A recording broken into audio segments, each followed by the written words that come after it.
Namaku Harlen. Sejak dulu keluargaku hidup rukun dan bahagia, walau selama ekonomi kami hidup pas-pasan. Ayahku bekerja sebagai karyawan di perusahaan, sedangkan ibuku hanya seorang tukang salon. Aku anak yang paling besar. Kami dua bersaudara, dan adikku yang paling kecil namanya Mita. Sejak kecil kami sudah dibekali dengan hidup cinta kitab suci.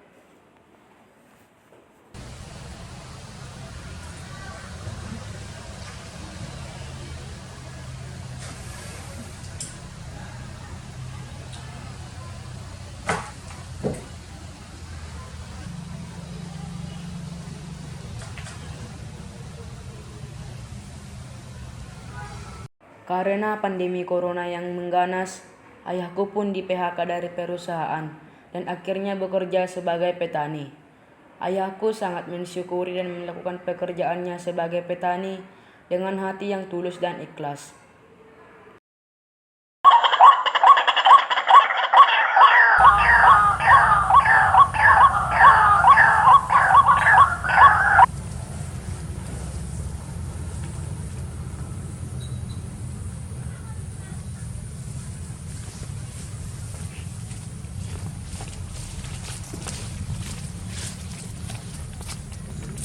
Meskipun ayah dan ibu memulai bekerja sebagai petani di usia yang tidak muda lagi, ayahku telaten dalam bekerja dan aku ditugaskan untuk mengembala kambing.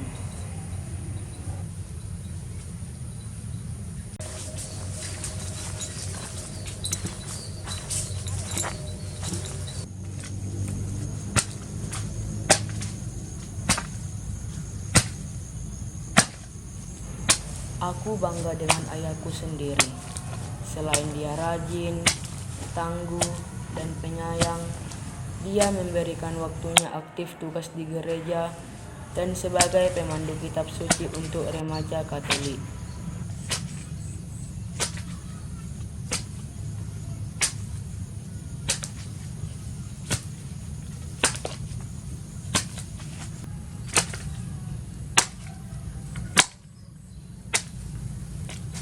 Tahe, ala ni koronon, di-PHK iba.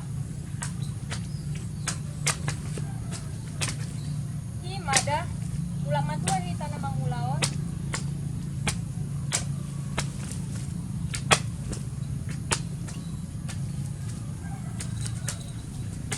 Tahe, belajar dung matua kita namang ulaon. Dalam keseharian kami, ayah dan ibu selalu bekerja bersama. Aku dan adik perempuanku selalu memberi waktu bekerja di ladang bersama ayah dan ibu setelah pulang sekolah. Begitupun di rumah selalu makan bersama, doa bersama, dan membaca kitab suci bersama.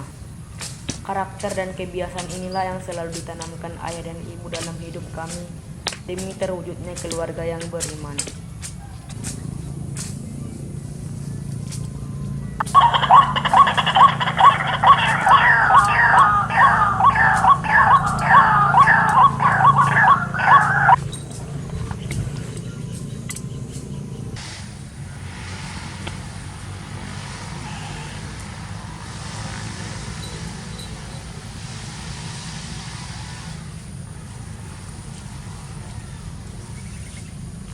Mak, bagus sekali ya kacang ini.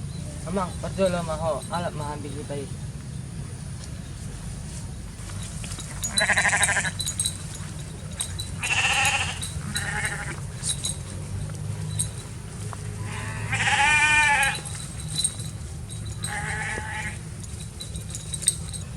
Banyak lagi buahnya kan, Mak? Iya, iya, Mak. Selain membantu ayah di ladang, aku juga menggembala kambing sebagai peliharaan kami. Dan adikku selalu setia mendampingi ayah dan ibu.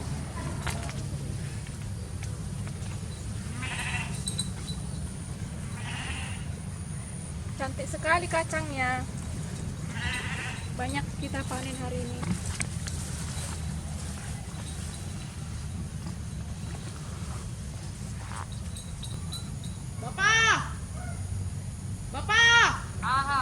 Beta mula. Mau jampikan. Ada mana? Bah, Beta. Hari pun sudah mulai gelap, sang mentari sudah beranjak ke peraduannya. Kami pun bergegas pulang ke rumah dan mengakhiri pekerjaan hari ini. Ibu dan adik membereskan hasil panen jagung kami dan menyimpannya di dalam gubuk.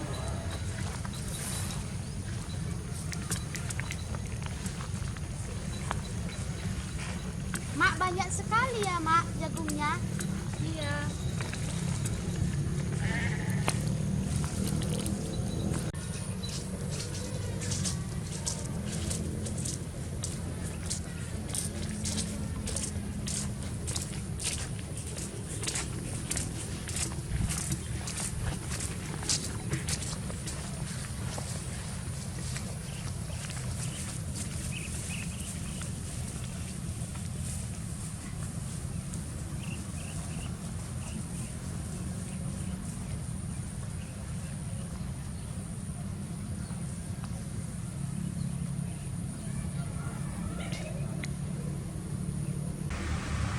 Sebelum kita istirahat, seperti kebiasaan kita selama ini, mari kita membaca kitab suci pada malam hari ini.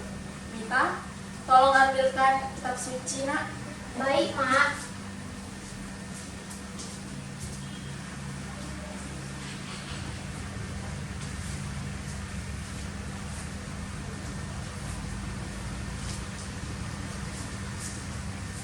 Mita, tolong ambilkan renungan yang akan kita baca pada malam hari ini. Renungan yang kita baca pada malam hari ini diambil dari Injil Suci karangan Matius bab 13 ayat 24 sampai 30. Saya bacakan. Perumpamaan tentang lalang di antara gandum. Yesus membentangkan suatu perumpamaan lain lagi kepada mereka. Katanya, hal kerajaan surga itu seumpama orang yang menaburkan benih yang baik di ladangnya. Tetapi pada waktu semua orang tidur, datanglah musuhnya menaburkan benih lalang di antara gandum itu, lalu pergi. Ketika gandum itu tumbuh dan mulai bergulir, nampak jugalah lalang itu. Maka datanglah hamba-hamba Tuhan lalu datang itu kepadanya dan berkata, Tuhan, bukankah benih baik yang Tuhan taburkan di ladang Tuhan? Dari manakah lalang itu? Jawab Tuhan itu, seorang musuh yang melakukannya. Lalu berkatalah hamba-hamba itu kepadanya, jadi maukah Tuhan supaya kami pergi mencabut lalang itu? Tetapi ia berkata, jangan, sebab mungkin gandum itu ikut tercabut pada waktu kamu mencabut lalang itu. Biarkanlah keduanya tumbuh bersama sampai waktu menuai. Pada waktu itu, aku akan berkata kepada para penuai, kumpulkanlah dahulu lalang itu dan ikatlah berbekas-bekas untuk dibakar. Kemudian kumpulkanlah gandum itu ke dalam lumbungku. Demikianlah Injil Tuhan. Terpujilah Kristus. Sebelum kita istirahat, mari kita bersatu dalam doa. Dalam nama Bapa dan Putra dan Roh Kudus. Amin. Puji dan syukur kami ucapkan padamu ya Bapa atas berkat yang Kau limpahkan kepada keluarga kami pada hari ini. Sekarang kami ingin istirahat dan apabila kami istirahat, berilah kami yang indah agar kami besok bangun dalam semangat. Inilah doa anakmu demi Kristus Tuhan pengantar kami. Amin. Dalam nama Bapa dan Putra dan Roh Kudus. Amin.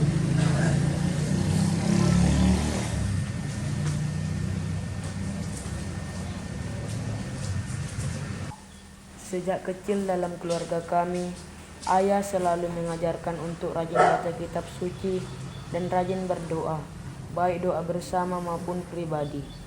Hal ini kami lakukan setiap hari dalam hidup keluarga kami sebagai rasa syukur dan betapa pentingnya kitab suci dalam keluarga. Karena makna kitab suci ada dalam hidup kita dan hidup orang beriman.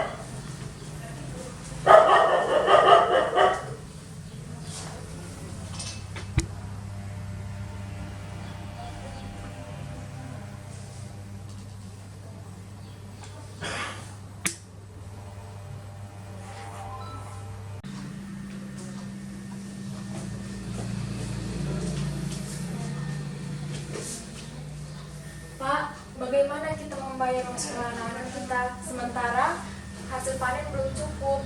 Padahal mereka udah nunggu 2 bulan loh Pak. Mak, kita harus sabar. Kita harus berjuang untuk membayar uang sekolah yang tertunggal 2 bulan. Sebentar lagi kacang akan panen. Kalau kurang bagus kacang, maka kita harus menjual 1 ekor kambing untuk melunasi 2 tunggakan uang sekolah itu, anak kita. Baiklah Pak.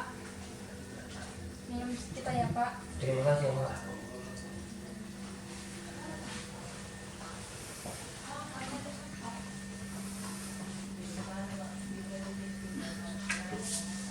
Mak, uang sekolahku sudah nunggak 2 bulan. Aku malu dengan teman-temanku kalau nggak bayar uang sekolah. Aku juga mak, udah 2 bulan. Malu loh lihat teman-temanku. Tolonglah ya mak. Yang sabar ya nak. Besok mama akan ke sekolah untuk membicarakan hal itu kepada kepala sekolah. Baik, Mak. Mak, aku pamit sekolah ya, Mak. Pak, aku pamit sekolah ya. Ya, dan kita. Ya, dan kita. Selain berladang, ibuku mempunyai keterampilan bersalin sebagai sampingan dan untuk mengisi waktu luang sebagai tambahan ekonomi dalam keluarga kami. Meskipun tidak seramai saran yang lain, ibuku selalu bersemangat dan memberi pelayanan yang terbaik.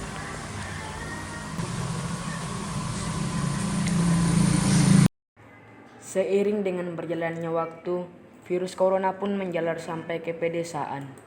Banyak warga desa menjadi korban, salah satunya adalah ibuku yang menjadi korban keganasan virus corona. Sejak itu aku kehilangan sosok ibu dan hanya mengandalkan ayah yang harus memposisikan dirinya sebagai kepala keluarga sekaligus berperan sebagai ibu untuk kami anak-anaknya. Sejak kepergian ibuku, ayah selalu memberikan semangat bagi kami anaknya. Begitu juga dengan kami. Ayah selalu menjadi pemimpin yang hebat untuk keluarga kami. 22 sampai 25. Yang bacakan adalah Bapak. Pada suatu hari, Yesus naik ke dalam perahu bersama-sama dengan murid-muridnya. Dan ia berkata kepada mereka, "Marilah kita bertolak ke seberang danau." Lalu bertobatlah mereka. Dan ketika mereka sedang berlayar, Yesus tidur. Sekoyang-koyang turunlah taupan ke danau, sehingga perahu itu kemasukan air dan mereka berada dalam bahaya. Maka datanglah murid-muridnya membangunkan dia. Katanya, "Guru, guru, kita binasa." Ia pun bangun, lalu menghardik angin dan air yang mengamuk itu. Dan angin dan air itu pun reda dan danau itu menjadi teduh. Lalu katanya kepada mereka, "Di manakah kepercayaanmu?" Maka takutlah mereka dan heran. Lalu berkata seorang kepada yang lain, "Siapa gerangan orang ini sehingga ia memberi perintah kepada angin dan air dan mereka taat sampai kepadanya?" Demikianlah Injil Tuhan. Pujilah Kristus. Injil hari ini mengajarkan kita agar tetap kuat dan semangat dalam hidup ini. Kita buatlah doa dulu agar kita beristirahat pada malam hari ini. Mari kita bersatu dalam doa. Dalam Bapa dan Putra dan Roh Kudus. Amin. Ya Tuhan Yesus yang baik, kami mengucap syukur atas berkat dan anugerah yang Engkau berikan kepada kami sampai pada hari ini. Bapa, sebentar lagi kami akan mau istirahat. Berkatilah istirahat kami agar sesuai dengan kehendak-Mu. Doa ini kami aturkan kepadamu demi Kristus Tuhan dan Pengatara kami. Amin. Dalam nama Bapa dan Putra dan Roh Kudus. Amin.